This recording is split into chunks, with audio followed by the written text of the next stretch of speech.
The janitor was always the invisible man in the vast glass and steel skyscraper of Hamilton Enterprises. Every morning, long before the executives arrived in their polished suits and ties, he could be found pushing his broom across the marble floors, wiping away yesterday's footprints, and polishing the hallways until they gleamed.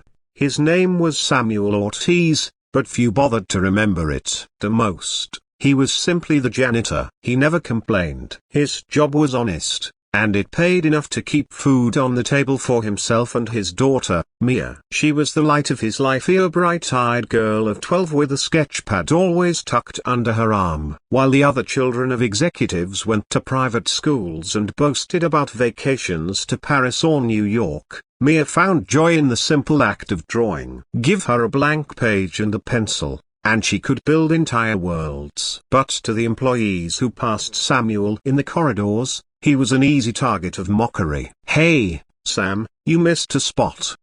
One would laugh, pointing at an imaginary stain. Another would smirk, "Don't work too hard, we wouldn't want you to burn out sweeping floors." Their laughter echoed down the halls, sharp as broken glass. Samuel would simply nod, smile faintly, and keep sweeping. He'd heard it all before. What they never knew, what they could never see, was the quiet resilience within him, the deep well of dignity he refused to abandon. Mia sometimes saw the teasing and asked her father why he didn't fight back. Samuel would kneel down, look into her earnest eyes, and say, "Sweetheart, people's words can't change who you are. What matters is what you give to the world, not what they take away." She held on to those words like they were precious stones. One gray morning, the city stirred with unease. News reports blared on every television and phone screen. A mysterious structural fault had been discovered in the city's central bridge. The bridge wasn't just concrete and steel, it was the lifeline that connected thousands of families, commuters,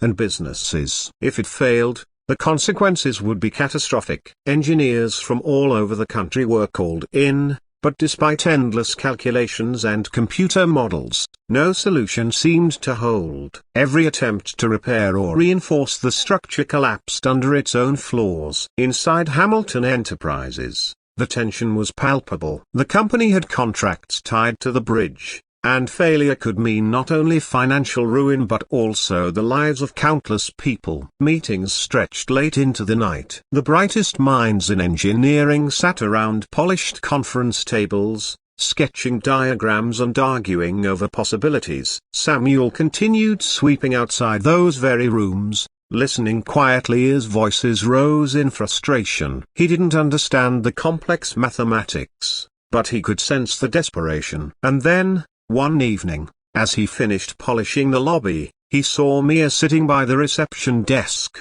sketchpad in hand. She had come with him to work, as she often did when he couldn't leave her home alone. Her pencil flew across the page, her eyes narrowed with focus. Samuel leaned down and asked, "What are you drawing, Mihija?" Mia turned the pad toward him. On the paper was a sketch of the city's bridge, but not as it currently stood. She had drawn reinforcements in a pattern that resembled tree branches weaving together, distributing weight naturally, like roots anchoring into the earth. It wasn't just beautiful, it was brilliant. Samuel's heart thudded. He wasn't an engineer, but he knew enough to recognize that her design had something the others hadn't considered. "Mia," he whispered, "where did you learn this?" She shrugged, embarrassed. "I just a broken bar thought about how trees never fall even when they're big. They spread their weight everywhere. Maybe the bridge could work like that." The next day, Samuel carried the sketch with him. Inside the executive boardroom, the engineers argued once more, their charts and graphs covering the table. As Samuel emptied the trash cans quietly, he gathered his courage. "Excuse me," he said, his voice soft but steady. The room turned. Dozens of eyes fell on him, some annoyed, some amused. One executive chuckled. "What is it, Janitor, come to show us how to sweep away our problems? Laughter filled the air. Samuel swallowed hard but didn't back down. He placed Mia's sketch on the table. "There's a broken bar. This was drawn by my daughter. She's only 12, but maybe you should look." The engineers exchanged skeptical glances, but one older man leaned forward, curiosity piqued. He adjusted his glasses, studying the lines. Slowly, his expression shifted from amusement to astonishment. "There's a broken bar. This actually makes sense," he murmured. The room quieted. Others leaned in, tracing the patterns with their eyes. "It's biomimicry," another whispered. "Using nature's designs for human engineering. Trees, bones, coral reefs, so they all distribute force like this. It could work." Suddenly, the laughter was gone. They began running calculations, sketching refinements, testing the concepts against their models. To their disbelief, Mia's simple drawing solved the critical flaw they had been battling for weeks. The city moved quickly. Construction teams worked around the clock, guided by the revised design. News spread like wildfire. A breakthrough solution had been found, and not by a panel of experts, but inspired by a child's sketch. Reporters clamored for details, cameras swarmed the site, and soon the world knew about the janitor's daughter who had saved the city. For the first time, Samuel didn't feel invisible. People who once mocked him now shook his hand, their voices full of gratitude instead of scorn. But he remained humble, always pointing to Mia. "She's the genius, not me," he would say with quiet pride. When the bridge finally reopened, it stood not just as a marvel of engineering but as a testament to imagination and humility. On opening day, the mayor gave a speech, and in front of thousands, she presented Mia with a Medal of Honor. Samuel stood beside her, tears glistening in his eyes, whispering, "You gave the world something beautiful, just like I always knew you would."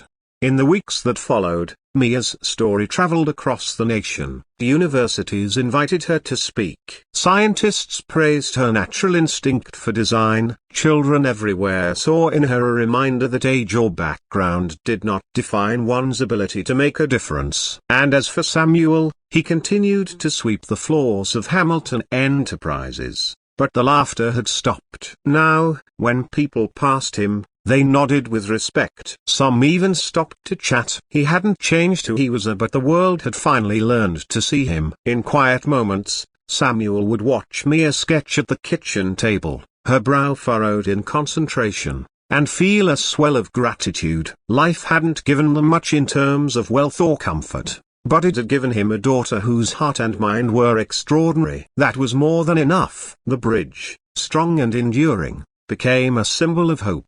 And so did the story of the janitor who was laughed at, and the little girl whose drawing reminded the world that brilliance can come from anywhere, and kindness can hold up the weight of an entire city.